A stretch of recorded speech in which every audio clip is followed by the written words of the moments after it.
Salam à tous, ici Striker et Dr. Striker et Kausari qui est mon Benkoluma qui est le philosophe, rappeur africain d'origine guinéenne. Je suis dans le podcast Dissidence. Podcast Dissidence. Podcast Dissidence. Je suis dans podcast Dissidence. Je suis dans le podcast Dissidente. Je suis dans podcast Dissidence. Je suis dans le podcast Dissidence. Podcast Dissidence. La famille, aujourd'hui, on reçoit quelqu'un qui est en train d'influencer la musique guinéenne et surtout pastorale par son talent gigantesque et surtout par sa dissidence. Aujourd'hui, je suis avec un Almami. Ça va bien? Ça va, tranquille. C'est un grand plaisir de te recevoir ici. Plaisir partagé.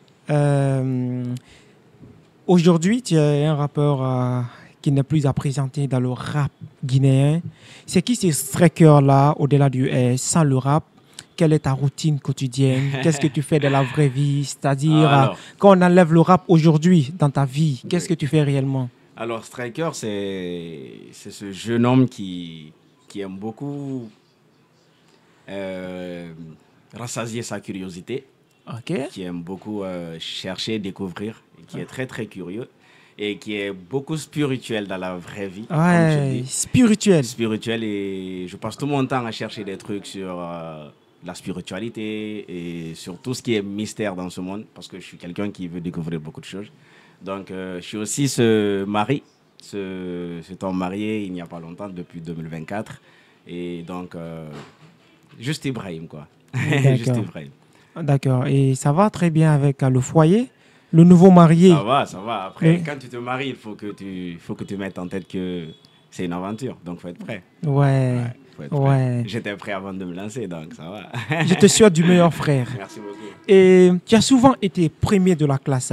Tu l'as dit même dans Notice, précisément dans Comme un lion, que tu as toujours été premier de ta classe, tu n'as pas bougé. Ouais. Alors souvent, lorsqu'on est premier de la classe, on opte plutôt pour des hautes études.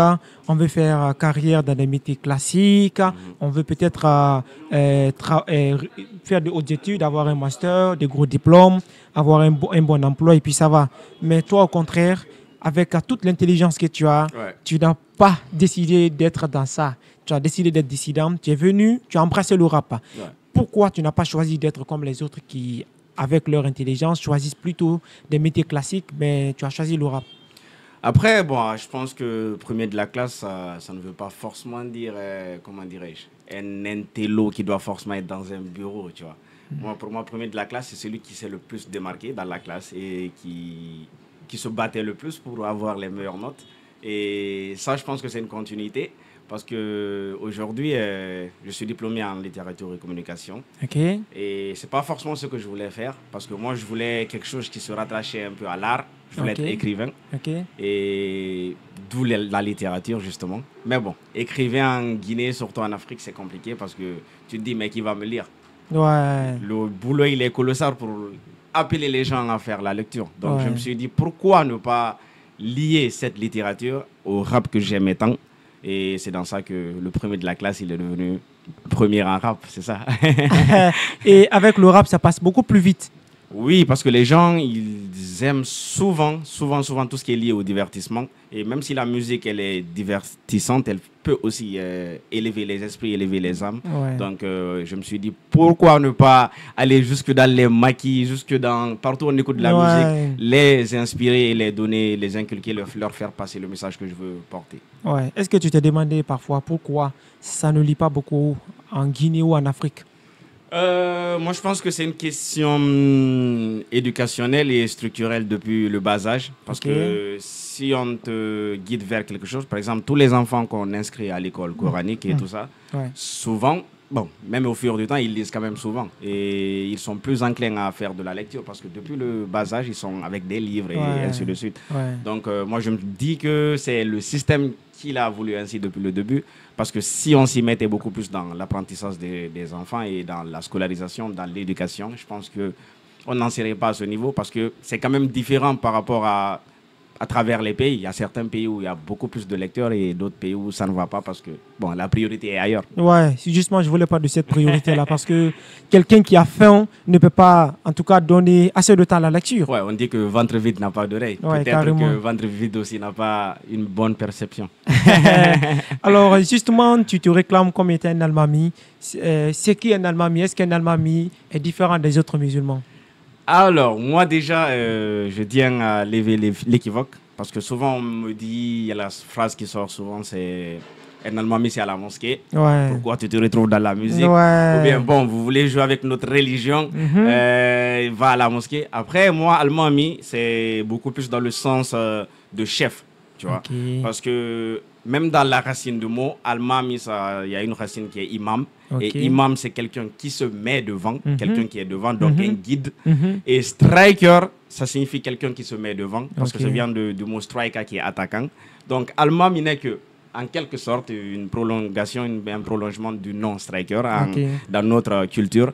Et les almami, c'était des chefs au Fouta. Donc, même pas qu'au Fouta, il y a l'almami Samori Touré. Ouais. Donc, almami dans le sens où chef de guerre Ok. et chef ou guide. Mais D'accord. attention, il se peut quand même que je prodigue des conseils spirituels quelque Ouais, ça et là. ouais. Mais ce n'est pas l'almami qu'on retrouve dans les mosquées, c'est l'almami chef. C'est pourquoi je dis l'almami du rap. Donc Ouais. c'est lui qui est le guide du rap. Donc, tu es Ne l'oubliez pas. du rap guinéen. Quand on doit parler du rap guinéen, c'est toi qu'on doit voir en premier.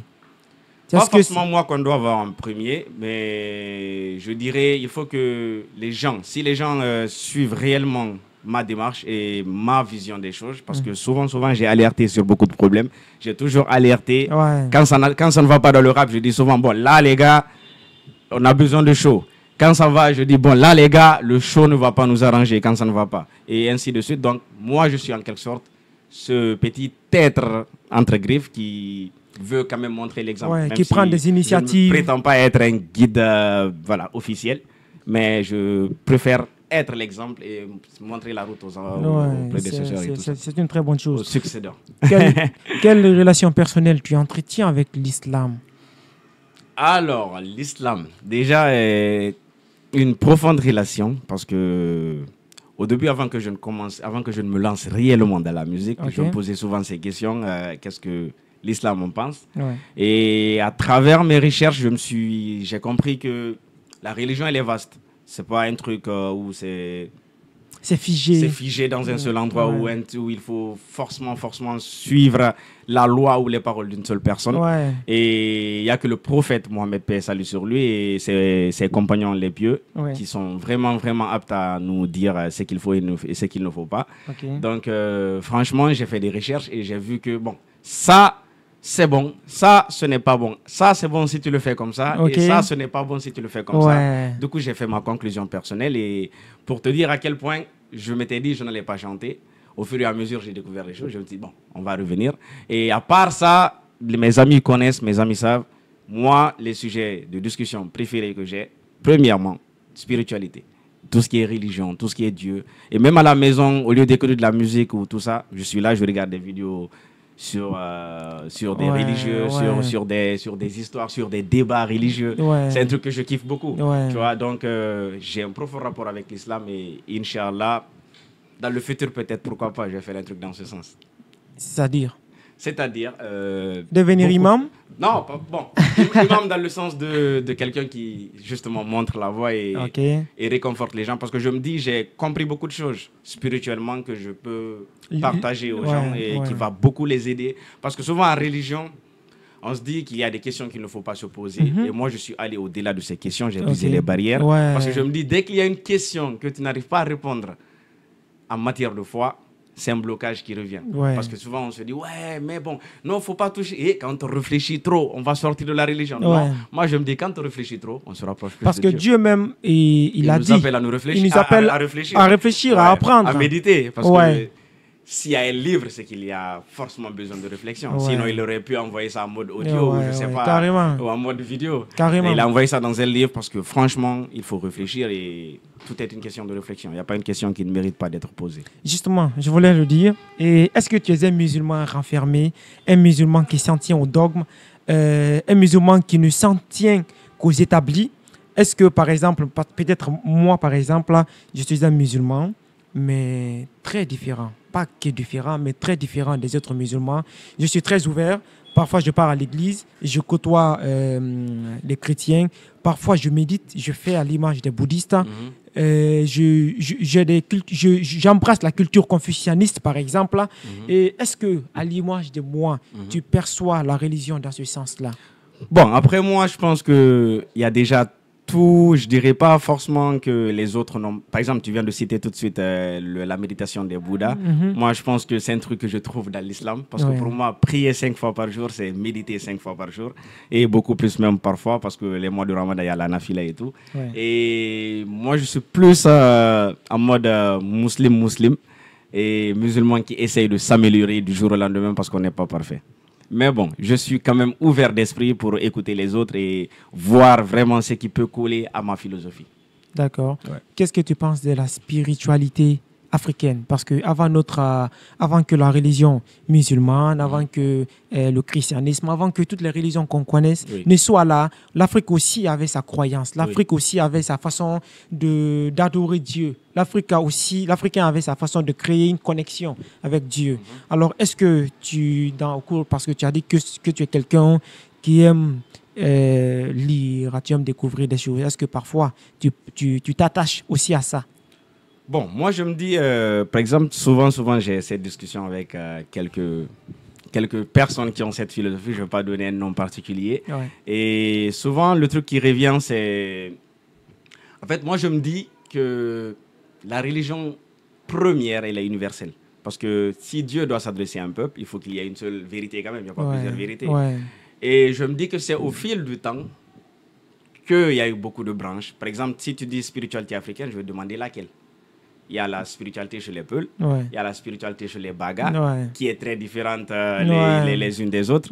Donc, je me dis qu'en globalité, si les Africains, ils avaient déjà la conception du monothéisme dès le début, bien avant, comme tu dis, l'arrivée, entre griffes de l'islam, même si pour moi, d'après mes recherches, l'islam c'est venu avec le début de l'humanité, le premier homme. Donc, je me suis dit que si nos ancêtres étaient les premiers à connaître ce concept de monothéisme et tout ça, c'est clair que nos ancêtres étaient des musulmans, c'est simple. Ah bon? Oui. Ça peut te choquer. D'accord. Peut-être on reviendra. Et pour répondre à ta question, la spiritualité africaine, il y a des choses qui sont bonnes et il y a des choses qu'il faut éviter. Par exemple, il y a des choses telles que qui se rattachent beaucoup à nos cultures qu'il ne faut jamais abandonner parce que justement c'est mon combat. Mais attention, il y a des choses par contre qui ne sont pas bonnes parce que justement dans chaque culture il y a des choses qui sont obsolètes, qu'il faut changer et il y a des choses qu'il faut garder. D'accord, effectivement. Alors peut-être un jour, on va t'inviter exclusivement pour un truc spirituel. On parlera de ça. Inch'Allah. Et est-ce que tu trouves qu'il y a eu un décalage entre le striker de l'époque Notice, par exemple, et le striker de maintenant? Je dirais non, c'est peut-être la langue qui a changé un peu. Mais si tu m'écoutes bien, depuis le début, ce sont les mêmes causes que je défends. Dès mon premier son Malcolm, je parle de l'avenir des jeunes, je parle de ce qui se passe en quelque sorte en Afrique, je parle d'un peu de moi. Donc depuis le début, c'est la même ligne jusque-là et j'espère que ça va continuer pour un bon bout de temps. En tout cas, jusqu'à ce que Striker arrête de chanter. Personnellement, je t'écoutais plus dans ces années-là, quand il y avait les notices, par exemple, où le rap était beaucoup plus en français. Mais aujourd'hui, je t'écoute peu parce que j'ai du mal à comprendre ce que tu véhicules, même si j'apprécie.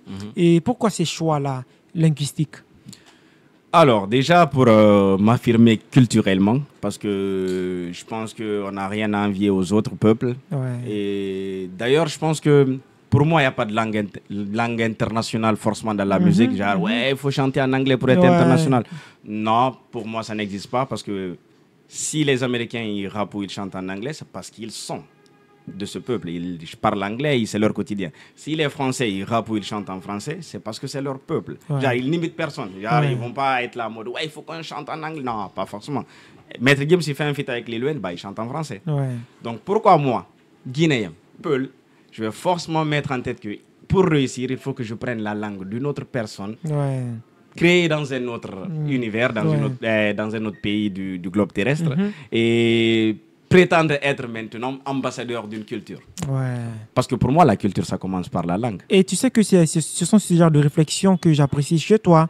Parce que personnellement, je n'ai jamais aussi vu une langue comme étant une priorité, une langue qui doit primer Non. sur une autre. Par Non. exemple, actuellement, les gens pensent que l'anglais, c'est une langue que nous devons tous conquérir parce que c'est la langue qui est utilisée dans le monde du business, dans tout ce qu'on veut faire dans le quotidien. Après, pour la culture générale, oui, bien sûr. Voilà, C'est très important. c'est important, mais il ne faut pas que dans cette quête-là, nous piétinons nos valeurs, nous piétinons aussi nos langues. En fait, faut pas, ce qu'on dit, faut pas penser aux autres jusqu'à s'oublier. Ouais. Faut pas donner jusqu'à perdre son être. Ouais. Donc, c'est bien l'assimilation des cultures, c'est bien le métissage culturel et tout, c'est bien la mondialisation.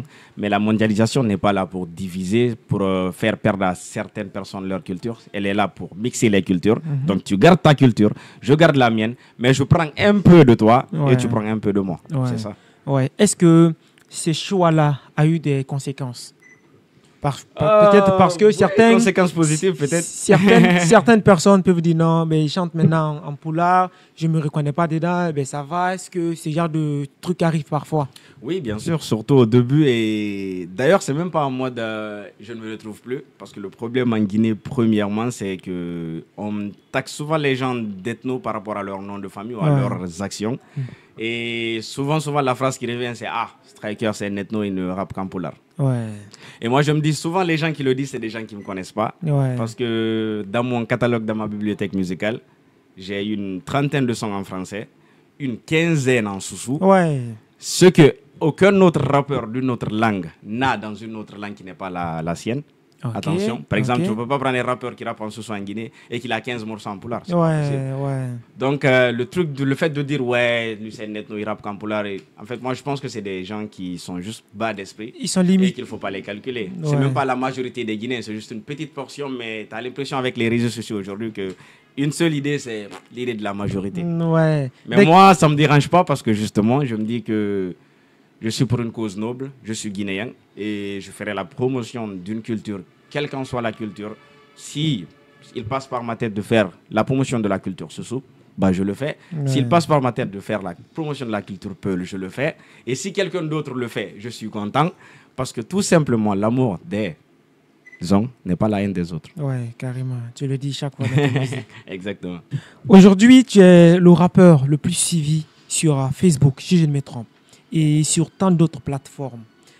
Comment tu as fait justement pour tout ce boulot-là? C'est pas facile d'être premier dans ce genre de truc-là. Sachant que tu n'as pas été le premier rappeur guinéen, mais aujourd'hui, tu débarques dans le rap et tu imposes ce genre de truc. Comment tu as fait? Des heures, des nuits et des semaines et des années de travail. Parce que franchement, je me rappelle quand j'ai créé ma chaîne, et ma page YouTube, ma page Facebook, on parle de Facebook. Et je me rappelle des premiers, deuxième jusqu'au millième abonné. Ouais. Et je scrutais la page des autres artistes. C'était un peu un défi pour moi. Je me disais, lui, il a 9000 abonnés. Mais pourquoi il a 9000 abonnés? Qu'est-ce qu'il a fait? Il s'est battu. Je passais toutes mes nuits. Et même pas plus tard qu'avant-hier, j'ai retrouvé un truc sur YouTube. Sur un son, je ne sais pas si c'est de Gianni ou un truc comme ça, ou Baluezar, où j'écrivais, je suis un artiste, venez suivre ma chaîne. Ah bon? Je passais toute ma nuit à faire ce genre de choses. Ouais. Et ça s'est construit comme ça, d'année en année, jusqu'à ce que j'atteigne aujourd'hui près de 800 000 followers sur YouTube, sur Facebook. Ok. On va rebondir un peu sur Mr. Black. Tu es un rappeur, tu es un philosophe, donc j'ai besoin de l'avis d'un philosophe dessus. Il y a beaucoup de personnes qui estiment que un Black M actuellement qui vient en Guinée pour collaborer avec des artistes, ce n'est pas une aide en soi qu'il veut apporter aux artistes guinéens, mais vu qu'actuellement il n'est pas tendancieux, il a perdu la cote qu'il avait d'antan et il compte actuellement sur les rappeurs ou sur les artistes, bien évidemment guinéens, pour regagner la cote qu'il a perdue à l'international. Est-ce que tu comprends ces gens-là? Est-ce que tu penses que ce qu'ils disent, ce genre de raisonnement est bien fondé? Bon, après, je peux les comprendre, mais je ne peux pas forcément être d'accord avec eux. Parce que moi, je me dis, Black M, il aurait pu s'en passer. Et ça serait resté comme ça.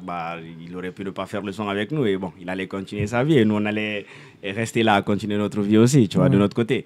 Mais moi, je me dis déjà, ne serait-ce que les collaborations entre nous, par exemple, un striker featuring un autre rappeur de la Guinée, ça aide beaucoup le game. À plus forte raison, un Black M. Un Black M qui a quand même un disque de diamant avec son album Les yeux plus gros que le monde. Un Black M dont je suis fan. Avant même de parler de la collaboration, j'étais fan, un gros fan de Black M. Donc, un Black M qui quand même a quelques opportunités, beaucoup de link-up un peu partout, qui est connu un peu partout. Parce que moi, pour te dire, à la sortie du son, si les gens disent que ça ne nous a pas apporté quelque chose ou que c'est seulement nous qui avons apporté quelque chose à Black M, c'est faux. Après une collaboration musicale, forcément, chacun gagne de son côté. C'est un échange. C'est un peu ça. Mais dire que c'est Black M qui avait plus à gagner, c'est pas vrai. On avait plus à gagner dans ce featuring. Et il y a des gens qui estiment qu'un Black M qui était à l'époque Section Danso, à l'époque Kirikou, à l'époque les yeux plus gros que le monde, à l'époque en fait où il était au summum de sa carrière, il était censé apporter des lettres de Guinéens aux artistes guinéens à l'époque là. Et le fait pour lui de s'abstenir pendant ces moments-là et de venir à un moment où il n'est plus d'actualité en France ou bien à l'international, ce n'est plus une aide en tant que telle. Bon, après, moi, je me dis, premièrement, chaque personne a ses raisons. Il y a des choses dans le showbiz qu'on ne connaît pas forcément. Ouais. Et il y a des dessous qu'on ne connaît pas. Peut-être qu'il ne pouvait pas le faire. Mais bon, whatever. De toute façon, moi, je me dis qu'il n'est jamais trop tard pour faire une bonne œuvre. Ouais. Et si tu demandes même à toutes ces personnes qui sont en train de critiquer, si quelqu'un te promet 1 milliard et qu'il ne le donne pas aujourd'hui, et que demain, dans un moment où tu as encore besoin d'argent, il te dit, bon, je te donne quand même 400 millions de francs guinéens, si tu vas prendre. Bah, tu vas prendre et tu vas le remercier, frère. D'accord. Techniquement, concrètement, qu'est-ce que ça vous a apporté, cette collaboration? Alors, premièrement, moi déjà, ça a ouvert beaucoup de collaborations du côté de la sous-région, parce qu'il y a beaucoup d'artistes maliens, ivoiriens et mauritaniens qui m'ont écrit justement parce qu'ils ont dit « Ouais, j'ai vu ton clip avec Black M ». Et niveau crédibilité, dans certains endroits, quand tu viens, que tu dis « Je suis striker », on dit « Ouais, bon, striker ». Bon, j'ai fait un feat avec Black M. Ouais. Ils comprennent mieux l'étendue de ton... Donc, franchement, ne serait-ce que ça, à plus forte raison, le fait que, franchement, c'est un grand frère et quelqu'un que je kiffais avant. Je passais toutes mes journées à être là, à attendre la radio pour l'écouter. Donc, aujourd'hui, si on a fait un son, c'est un rêve d'enfance. Même s'il était quelqu'un qui faisait juste 100 vues ou 10 vues, j'allais le faire. Ouais, carrément. Et personnellement, quel est le genre de message que tu portes sincèrement dans ton rap, dans ta musique? Qu'est-ce que tu véhicules de façon sincère à toi? Alors, déjà, premièrement, c'est des messages souvent de motivation. Et c'est aussi une lecture sur l'actualité. Quand je dis actualité, ça peut partir sur des faits divers, ça peut partir sur des trucs personnels, ça peut aller dans des trucs politiques. Mais en tout cas, tout ce qui, au maximum, s'éloigne de la perversité et de la vulgarité. D'accord. Et dans ta musique d'Artodeng, c'est bien dit? Oui, d'Artodeng. Tu exhortes à une sorte de révolte, à une sorte de soulèvement. À qui t'adresses-tu? Et contre qui tu demandes ce genre de riposte? Déjà, je demande aux jeunes et à ceux qui m'écoutent de se révolter contre eux-mêmes. Parce que si tu écoutes le son, la première partie, je parle de toutes ces personnes qui ne comprennent pas forcément ce qui se passe dans des endroits du pays et qui sont peut-être pas avec cette idée parce que c'est pas quelqu'un qui a le même nom de famille que eux. Et ces personnes, c'est des gens qui souvent entrent dans la tête des jeunes conscients. Et ce sont ces jeunes conscients auxquels je fais part dans la première partie du son. Je leur dis, écoutez, bon, ces gens-là, ils sont là, ils sont pas forcément d'accord avec vous parce que bon, c'est pas forcément les mêmes réalités. Et à partir de la deuxième partie du son, je m'attaque à ces jeunes qui m'écoutent justement. Je leur dis, les gars, votre avenir est en jeu. D'Artodeng, ça signifie résistant. Et résistant, ça commence par savoir que toi-même, tu n'es pas sur la bonne voie, que tu n'es pas... Vraiment, tu ne représentes pas une jeunesse consciente pour le moment. Il faut que tu te lèves pour te battre pour tes droits. Parce qu'un jeune qui ne se bat pas pour ses droits, c'est un jeune qui est vraiment battu. Tu vois, battu d'avance par la vie, battu d'avance par les réalités sociales.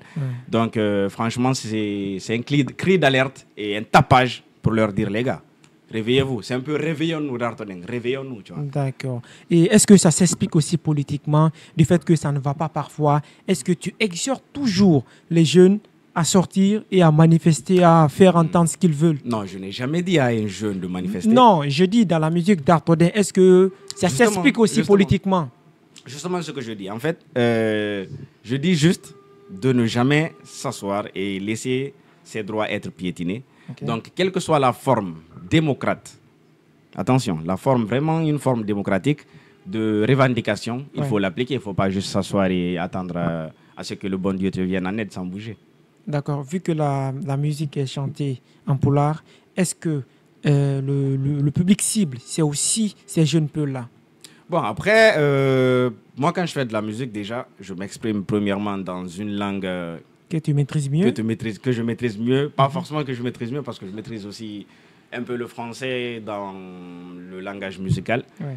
Mais bon, après, c'était un choix de faire ça en pulaar, parce que je m'adressais justement beaucoup plus à ces jeunes qui sont souvent confrontés aux réalités que je cite dans le son. Ok. J'ai l'impression que dans ta musique, parfois, tu insinues que les Peuls sont responsables de ce qui leur arrive en Guinée. Parce qu'à chaque fois, ce sont eux qu'on retrouve dans les bois de nuit, dans les maquis, dans les chicha-longes. Et à chaque fois, il y a des scandales sexuels qui prennent la toile. Dans la plupart des cas, c'est eux qu'on retrouve encore au centre de l'actualité. Est-ce que tu maintiens ce genre de propos? Est-ce que c'est réellement ça?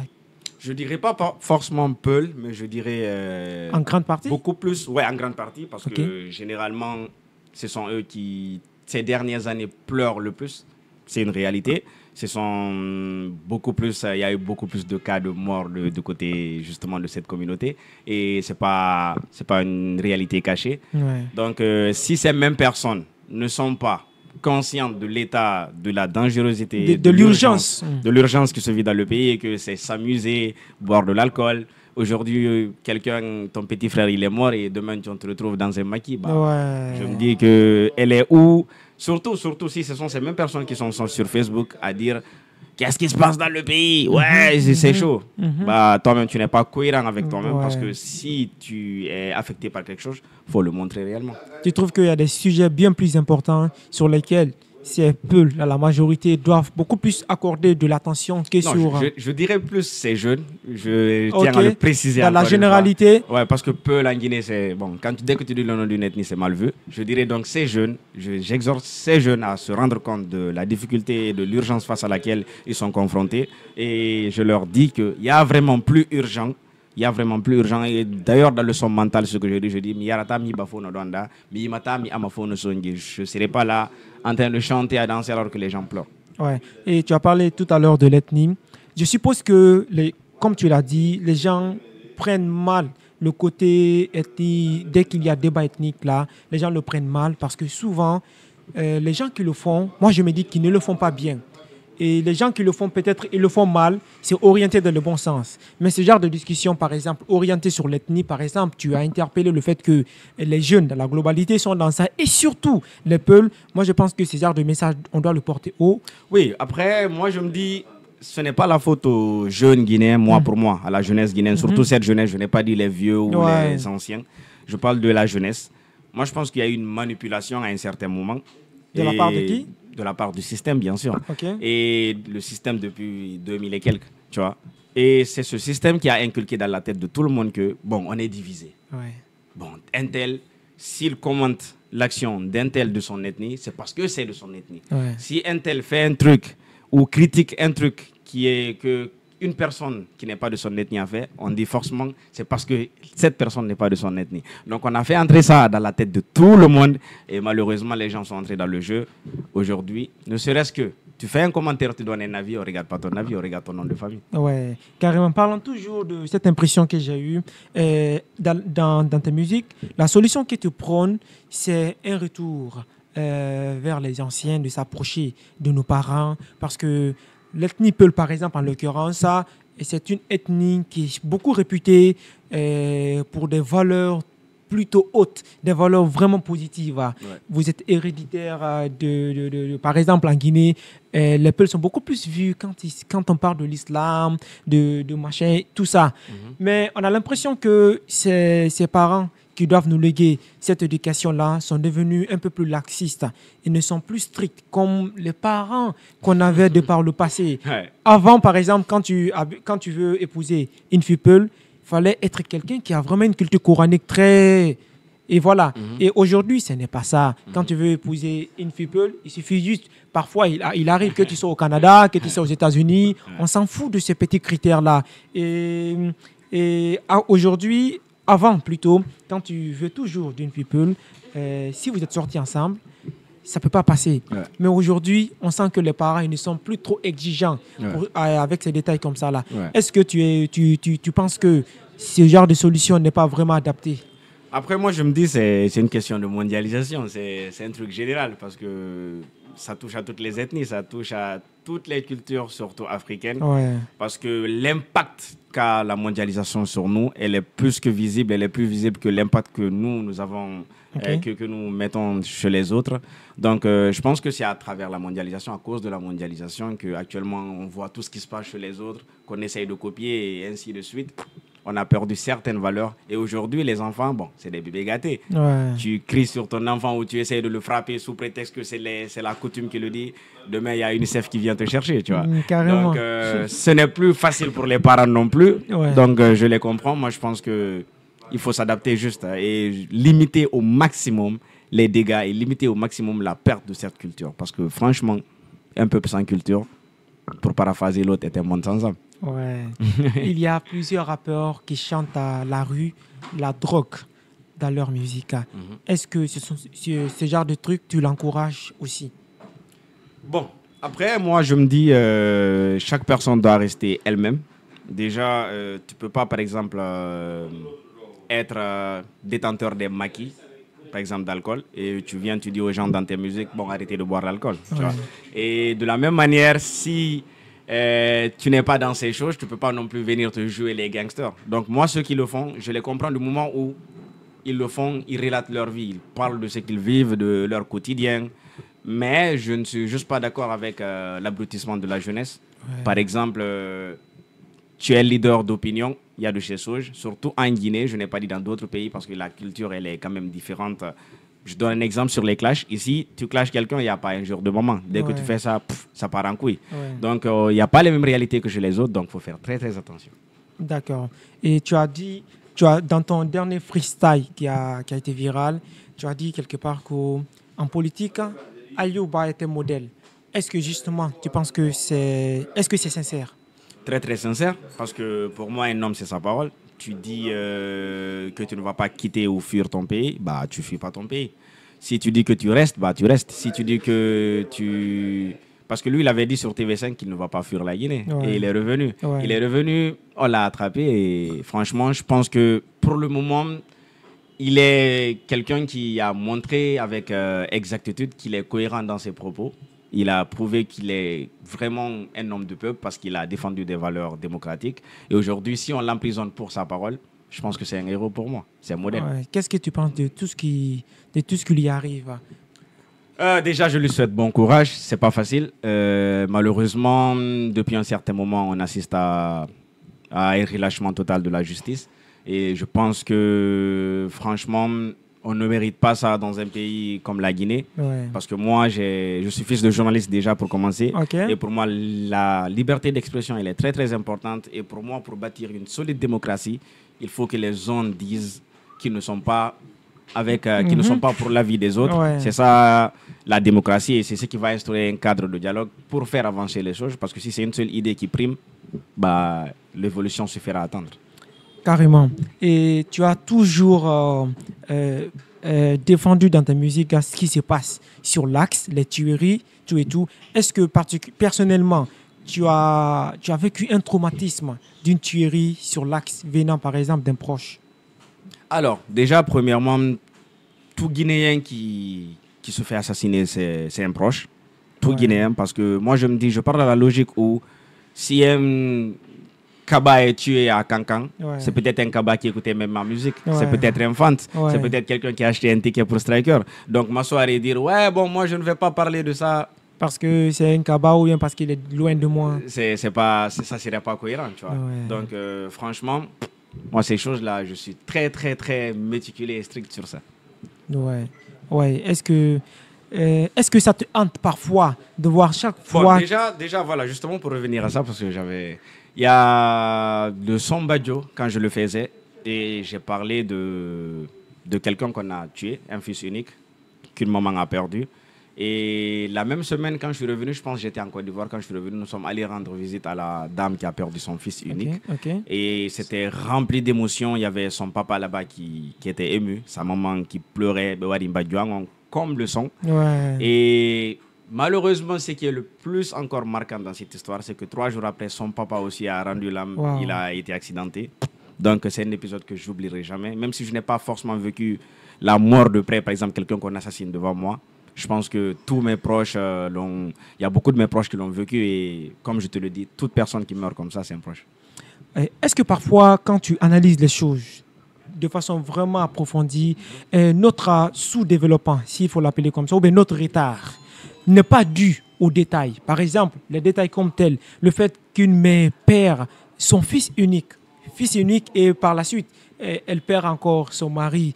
Est-ce que notre retard parfois n'est pas dû à ces petits détails-là? Ça fait que difficilement on parvient à avancer. Moi, je pense que notre retard est dû souvent aux multiples obstacles et petits pièges qu'on a posés pour nous, surtout nous, la jeunesse. Justement, parce que, comme je le disais tout à l'heure, on a mis dans la tête de tous les jeunes que franchement, si un tel est bas et qu'il commente et qu'il critique quelqu'un qui est, même si c'est du gouvernement qui est Condé, forcément il est ethno.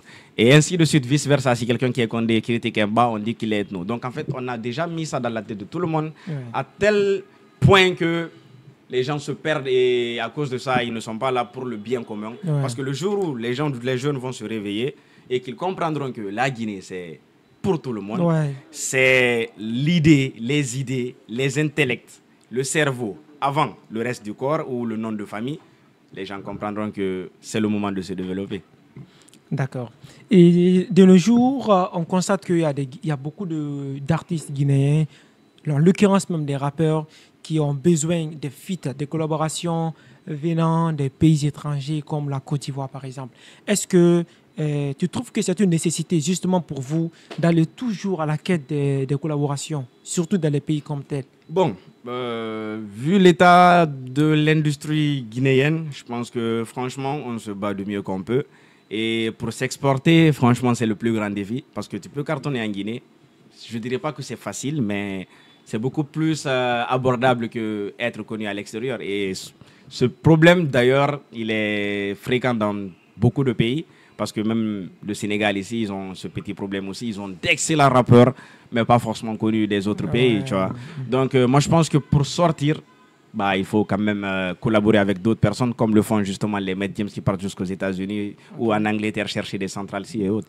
Est-ce que si chaque fois vous êtes dans cette posture d'aller collaborer avec les autres là, est-ce que peut-être il ne serait pas mieux de travailler quelque chose à l'interne qui fera en sorte que ce que vous voyez aux autres là qui vous poussent à aller collaborer avec eux, que vous inversez la tendance, que eux voient vraiment ce potentiel et qui les attire en fait, que vous soyez un aimant pour les autres? L'industrie musicale, frère. En fait, je pense que si on s'intéresse aux autres, c'est parce que les autres ont fait quelque chose pour qu'on s'intéresse à eux et qu'on l'a vu. Par exemple, nous en Guinée, il y a des choses intéressantes. Il y a des rappeurs qui font des stades. Il y a des rappeurs qui font des concerts en France. Cabaret Sauvage, c'est pas une petite salle. Il y a des rappeurs qui ont le million de vues, que certains rappeurs d'autres pays n'ont jamais et qui est compliqué à avoir. Il y a beaucoup de rappeurs ici qui pourraient réunir 10 000, 15 000 personnes, 20 000 personnes. Et ce n'est pas petit normalement. Mais le problème est qu'il n'y a pas une industrie pour montrer au public, par exemple, que un striker qui fait un cabaret sauvage, c'est quelque chose de grandiose. Parce que dans les autres pays, c'est ça en fait, l'engouement qu'on donne à ce que l'artiste fait. Parce qu'on est d'accord que si un artiste, par exemple, il fait, je sais pas, 10 millions de vues en un jour, et que personne ne le fait savoir aux autres pays, il n'y a aucune communication autour. Ça ne servira à rien, tu vois, ça n'aura pas le même impact. Donc, je pense que premièrement, c'est parce qu'il n'y a pas une industrie composée de DJ en communion avec les médias, en communion avec les studios, en communion avec tout ce qui va avec l'industrie musicale pour vraiment porter tout ce qu'on fait très loin. Nous, en tout cas, notre boulot, c'est d'essayer de faire de bonne musique, de chanter, d'aller au studio, de faire de gros clips. C'est ce que vous savez Mais faire. la diffusion, si elle atteint un niveau, elle est très très chère, elle coûte très très cher. Et du coup, s'il n'y a pas des gens d'une industrie bien placés pour booster ça, ça va rester en Guinée. Éternellement en plus. Qu'est-ce que tu prévois, qu'est-ce que tu as comme solution pour remédier à ça? Parce que la plupart des gens parlent toujours de cette industrie-là qui ne va pas bien. Moi, je pense que la première solution à proposer, c'est c'est que les grands frères, les dévanciers, prennent les rênes déjà pour commencer. Il faut qu'ils... Parce que pour le moment, je ne pense pas si nous pouvons porter haut un message comme ça. On va essayer quand même au niveau des gens qui sont acquis de droit. Donc, je pense que ce sont nos dévanciers qui pourraient vraiment créer un système, qui auraient dû créer d'ailleurs un système qui se matérialise comme étant une industrie puissante, parce que l'industrie a besoin de beaucoup de sous et c'est des milliards, c'est pas une petite somme d'argent qu'un petit rappeur guinéen pourrait avoir. D'accord. Et tu es un rappeur engagé, tu n'hésites aucunement de défendre le bas peuple dans tes musiques. Et ce sont des messages parfois qui n'arrangent pas la tête. Est-ce que à l'heure actuelle, parfois aussi, il arrive que tu crains d'être victime des enlèvements, des arrestations? Oui, personne n'est à l'abri des malheurs. Par exemple, un enlèvement, une arrestation. Mais moi, je me dis que ce que je fais, c'est quelque chose qui est vraiment, vraiment sur le bon chemin. Quelque chose qui ne doit pas forcément être perçu comme quelque chose de mal, parce que je travaille avec mon art, j'utilise l'art pour dénoncer. Et moi, ma dénonciation, elle n'est pas du genre, ouais, allez vous faire, ouais, va te faire, tu vois, en mode, ouais, ou bien un tel. Je dis ce que les gens vivent. On n'a pas de courant. Les gars, on n'a pas de courant. Ouais. On n'a pas d'eau. Et Mengesani, on n'a pas d'eau. Ouais. Je suis en quelque sorte un porte-voix. Ouais. Pas forcément un dénonciateur, mais un porte-voix des problèmes que les gens rencontrent. Et ça, en tant que porte-voix, si tu vois une actualité, il faut la commenter. Donc, excusez-moi ceux qui disent ne fais pas la politique. C'est pas de la politique, c'est de la dénonciation. Donc, Striker ne fait pas de la politique. Et je pense que les autorités sont assez intelligentes pour savoir qu'une telle personne, elle n'est pas à toucher, parce qu'il n'y a rien de grave. C'est juste un acquis, qu'on appelle ça. C'est juste une manière de montrer que la Guinée, elle doit être démocratique. Il doit avoir une liberté d'expression. Tu dois être pour tel et moi pour tel. On se rencontre, on mange en prêt. Ouais. Donc, Striker n'est pas politique. C'est quoi être politique pour toi? Non, tu as dit que tu n'es pas politique, mais plutôt... Non, attention. Okay. Tu as dit quoi? Attention, je dis que je ne suis pas forcément engagé, parce qu'engagé, il faut aller au-delà de la musique, il faut aller dans l'activisme, dans ainsi de suite. Et je suis juste un porte-voix du ghetto. Un dénonciateur. Un porte-voix, pas du ghetto forcément, porte-voix du bas peuple, parce que je fais partie de ce bas peuple. Je suis Yeteba déjà, pour un jeu de mots. Donc, franchement, ça va dans ce sens. Et c'est Striker, c'est pas forcément quelqu'un qui parle politicienne, mais c'est quelqu'un qui parle des faits de société. Et si ces faits de société se rattachent à de la politique, on peut parler de politique en ce moment. Par exemple, tu dis ici, tu peux investir, mais n'investis pas trop. Ici, on peut te ruiner comme un caporo. Et c'est quelque chose que j'ai vu. J'ai relaté les faits. C'est un peu comme un journal. Par exemple, un média qui poste un truc du genre, aujourd'hui, quelqu'un a été tué à Matam. Aujourd'hui, il n'y a pas eu courant à Anta. On ne doit pas fermer ce média pour ça. Carrément. Donc, je n'ai pas peur. Carrément. Et si tu pouvais changer une chose dans le monde de la musique guinéenne, ça va être laquelle? Une chose dans le monde de la musique guinéenne. Ouais, quelque chose que tu n'apprécies vraiment pas, qui se passe. De ton côté, tu te dis non, mais... Je dirais le sectarisme pour commencer. Okay. Le sectarisme, parce que c'est un problème qui existe en ce moment. Si tu vois que, par exemple, un Guinéen a du mal à remplir une salle à l'extérieur du pays, ou même chez nous, ou même à avoir un certain nombre de vœux, c'est parce que on a quand même un peu... On fonctionne en clan. On fonctionne en clan. Si tu veux un exemple, il y a moins, pour moi, il y a moins de collaboration musicale en Guinée. Pour moi, si on me demande. Parce que tout simplement, c'est rare de voir Ngazaya featuring un Siphon. Par exemple, tu vois, quelque chose qui aurait pu réunir deux publics qui n'ont pas forcément les mêmes cultures. Tu vois. Donc, je pense que ce genre de choses, si on s'applique plus dans ça et qu'on élimine le sectarisme, c'est-à-dire, moi, je suis là que pour les miens, je ne peux pas aller vers d'autres personnes, on aurait vraiment atteint un gros bond. D'accord. Au-delà du rap, est-ce que tu es actif financièrement? Alors, je vais faire comme Bob Marley, je vais dire, c'est quoi être actif financièrement? Est-ce que ça va bien? Est-ce qu'au-delà du rap, tu as des choses qui te font vivre dans la vraie vie? Pour le moment, franchement, pour ne pas te mentir, il n'y a que la musique qui me fait vivre. Je vis de ma sueur. Et ce n'est pas facile, mais on s'adapte parce qu'il y a quand même quelques concerts qu'on fait d'ici et là et quelques contrats qu'on décroche. Mais ce n'est pas facile parce que tout simplement, il y a plus de dépenses que tu n'en reçois. Parce qu'en Guinée, souvent, on se dit que l'artiste, quand il fait un concert et qu'il y a 100 000 personnes, les gens commencent déjà à compter le nombre de personnes. On dit, ouais, tu as 3 milliards, tu as 1 milliard. Alors qu'ils oublient que, par exemple, s'ils nous demandent de faire de gros clips, par exemple, un striker, il ne peut plus faire un clip à 1 million de francs guinéens, à 5 millions. Il faut qu'il fasse des gros clips de 20 millions, de 25, de 30 millions. Donc, pour un citoyen lambda qui gagne, par exemple, 15 millions ou 20 millions par mois, bah, tu es riche, on est d'accord. En Guinée, 15 ou 20 millions. Mais pour un artiste, tu as 20 millions par mois. Ça fait tu rien. es très très pauvre, mon frère. Parce que tout simplement, même le fait de compter ton loyer, le fait qu'il faut que tu te changes à chaque apparition, il faut que tu... C'est compliqué. Ouais, carrément. Donc, on gagne bien, Inch'Allah, le peu qu'on gagne, on essaye de l'économiser au maximum pour ne pas se retrouver à la rue. Comment tu perçois la question de mariage?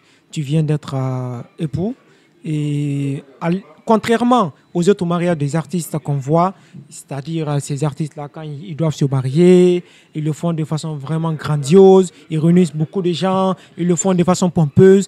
Toi, tu l'as pas fait. En tout cas, on ne t'a pas vu faire comme ça. Il n'y a pas eu d'annonce officielle sur les réseaux pour dire, bon, mon mariage c'est tel, venez, je vous invite. Pourquoi tu as choisi de faire comme ça? Bon, déjà, parce que je ne suis pas trop réseau social, je vais te choquer. Et moi, si ce n'était pas la musique, par exemple, j'allais être moins exposé sur Internet. Parce que c'est un truc avec lequel je connais le milieu, je connais l'Internet, je connais les conséquences, je connais la dangerosité. Ouais. Et il y a eu des exemples de couples qui se sont affichés. Tu as vu les réactions et ça me donne raison. Bon, tous ceux qui se sont mariés après moi, généralement... Azaya et Yakabitou? Non, je pense pas. Bon, même eux, bon, tu peux prendre l'exemple. Aujourd'hui, par exemple, il y a tout le monde qui met sa bouche dans leur histoire privée, qui est censée être privée. Tu vois, donc moi, je me dis que tout ce qui est famille, tout ce qui est intimité, tout ce qui est relation, c'est un truc qui doit rester hors professionnel, ça doit être hors boulot, ça doit être quelque chose qui te concerne toi et uniquement toi. Tes fans n'ont pas forcément besoin de savoir que ta femme elle est belle, tes fans n'ont pas, ça n'a rien à voir avec la musique, ils n'ont qu'à écouter ta musique et voilà. Si ta femme exige aujourd'hui que tu l'affiches, tu vas le faire? Ma femme est très très mature pour ce genre de choses. Wow. Elle est un peu comme toi? Ah, plus que moi. Côté maturité, plus que moi, et je pense que c'est pourquoi je l'ai épousée. Parce que, bon, si j'étais plus mature qu'elle, je pense que ça allait être chaud. Ouais. Parce que j'allais être là en mode, ouais, il faut que je... Mais si tu trouves une femme qui te dit, ouais, bon, par contre, ça ne fait pas, ça fait, je pense que ça va. Est-ce que tu peux nous décrire, il ressemble à quel genre de femme? Est-ce que c'est quelqu'un qui est là pour te distraire, qui non, fais pas comme ça? Bien sûr, et avec tact, c'est... Ah bon? Oui, c'est un peu comme ta manager? Plus que ça, un peu comme ma maman, tu vois, un peu comme ma maman. Et souvent, je la regarde faire et je me dis, bon, après, il faut ce genre de femme parfois. C'est une fille trop mature pour son âge, parce que moi, par exemple, quand on s'est connus, je me disais que c'était une fille qui avait un certain âge. Et quand j'ai découvert que c'était de loin ma petite soeur, je me suis dit, ouais, quel bail. Et du coup, c'est quelqu'un de très, très tact. Elle dit les choses telles qu'elles sont. Et même si après, tu auras du mal à comprendre forcément sa philosophie, mais elle dit ce qu'elle pense. Et elle est très, très douce, très, très attentionnée. Pour elle, rien à pleurer. Même si elle est très, très caractéristique. Regardez comment il flatte sa femme. C'est pour frustrer nous, les célibataires. Je dois rentrer à la maison, je sais. Faut pas que je quelques anecdotes, par exemple, de la manière dont elle est tacte avec toi. Est-ce qu'il est arrivé des choses côté musical, par exemple, est-ce qu'il est arrivé des moments où elle a dit non, Striker, ne fais pas comme ça. Je veux vraiment que tu fasses ainsi. Ouais, bien sûr. Et il y a certains sons, par exemple, que je sors. Et tout le monde est là en mode, ouais, c'est lourd. Elle me dit, non. Laisse tomber. Non, t'aurais pu faire mieux. Et c'est souvent cette phrase qui revient, non, tu aurais pu faire mieux. Ah bon? Ouais. Et ça, c'est important pour moi parce que souvent, on a du mal à savoir d'où justement la phrase, un menteur qui dit qu'il dit la vérité. Aujourd'hui, on a du mal à savoir qui dit vrai et qui dit faux. Parce que souvent, les gens le font pour ton regard. Quand tu sors et surtout, elle, c'est ta femme, elle est à côté de toi, elle va le dire de façon sincère. Au moins, les fans, ils vont venir parce que c'est Striker, tu dois mentir. Donc, elle le fait de façon sincère et puis tu le prends. Exactement. Et ton concert doit arriver bientôt. En quoi le concert que tu es en train de préparer va se distinguer des autres concerts que tu as organisés depuis le passé et que d'autres personnes ont organisés? Alors, premièrement, parce que c'est mon premier gros concert en Guinée. Parce que depuis 2019, je n'ai pas organisé un concert proprement dit, à part peut-être le CCFG en 2024. Et je n'avais pas organisé un concert à Conakry à proprement dit pour dire ouais, c'est un concert au Striker. Donc ce sera le premier après une longue liste de concerts que j'ai effectués. Côte d'Ivoire, Sénégal 2 fois Doutasek et 6S même au Sénégal, Gambie, intérieur du pays. Il y a peu de villes que je n'ai pas fréquentées. Il y a beaucoup de villes que j'ai fait à l'intérieur du pays. Il y a que les villes que je n'ai pas faites qui sont moindres, qui sont minimes. Et aujourd'hui, on a eu une expérience aussi niveau orchestre, niveau live, parce qu'avec les concerts du CCFG, du Cabaret Sauvage et les concerts qui ont suivi, on s'est plus pratiqué au live parce que la musique, elle doit vivre. Et pour moi, ceux qui viendront à ce concert, ils vivront une expérience. Ce n'est pas juste un concert, c'est une expérience. Parce que moi, ça sera inoubliable et ça sera mémorable. Par exemple, si moi je dis que quelque chose sera mémorable, c'est que moi-même je vais me faire kiffer. Et moi, si je me fais kiffer, je sais que les notables vont kiffer parce que j'ai kiffé d'abord ma musique, qu'ils l'ont kiffé. Et donc, si je sais déjà et que j'imagine déjà que le concert sera incroyable, et je ne le dis pas juste pour faire de la promo, même s'il le faut. Et je sais que les gens partiront ce jour en disant ouais, on a bien fait de soutenir ce jeune homme. Ouais, carrément. Et on te souhaite du meilleur. Merci. On souhaite que ça va vraiment faire partie de ton histoire. Inch'Allah. Tu ne vas pas l'oublier. On va faire le maximum pour que ça porte haut. Inch'Allah.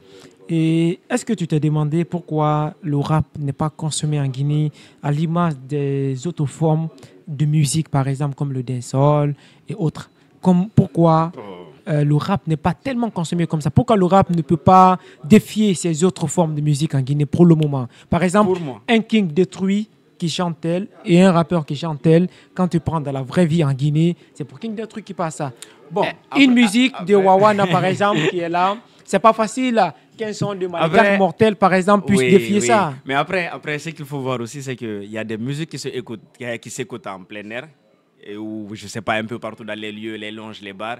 Et il y a une musique qui s'écoute personnellement ou quand on est assis chill. Et généralement, les gens qui partent dans un concert, ce sont les gens qui sont chill, qui s'asseyent, qui écoutent la musique. Parce que tu peux voir les rappeurs ici. Par exemple, moi, je prends exemple sur moi. Tu vas rarement entendre un Poulozof ou, je sais pas, Kaosari dans le quartier. Mais le son, il a des millions de vues sur le net. Donc, en gros, si je fais un concert, les gens y vont quand même. Pourquoi ils vont? Parce qu'ils écoutent. Donc, les musiques de, par exemple, King Détruit, ils ont la chance parce que c'est un truc guinéen, c'est un truc qui s'écoute dans les quartiers, par les mamans, par les enfants. Et c'est pas forcément que le rap, en fait, malheureusement, c'est pas une musique qui s'écoute comme ça. Ça, c'est un peu partout. C'est une musique qui s'écoute un peu avec les jeunes, avec, voilà, plus de chill, tu vois. Donc, c'est beaucoup plus difficile de jauger et de dire que le rap est moins écouté par rapport à ce qu'on voit. Par contre, je dirais, pourquoi on a des difficultés? C'est parce que tout simplement, nous, on a besoin de plus de financement dans nos projets. Et que malheureusement, ces autres on n'est pas comme, par exemple, les chanteurs mandingues ou pastorales qui ont des parrains qui leur donnent, par exemple, bon, un concert juste au Belvédère, on te donne 3 000 euros, on te donne 10 voitures, on te donne un terrain, tu vois. Et nous, un rappeur, tu ne vas jamais avoir ça, même si tu fais un concert au Cabaret Sauvage. Les gens qui font, par exemple, la Mamaya, aujourd'hui, tu peux faire un concert, une dame bien. Tu te retrouves millionnaire, tu vois. Oui, même si tu as juste 500 personnes ou tu vends juste 500 places. Par contre, nous, tu peux vendre quoi, 20 000 places. Et c'est des gens, c'est des passionnés, c'est un public, surtout nous. On rappe pour le bas peuple. C'est des gens, c'est des mécaniciens, c'est des petits qui se débrouillent. Donc là, même les 30 000, là, peut-être quelqu'un a commencé à mettre 1000 francs jusqu'au 30, il va avoir 30 000. Donc c'est des gens qui n'ont pas forcément le pouvoir d'achat pour le moment pour nous aider à exporter ça. Mais je pense que ça viendra. C'est une question de public cible. À peu près. Mais bon, on se plaint pas. Tu fais assez de millions de vues sur les réseaux comme YouTube. Pas mal.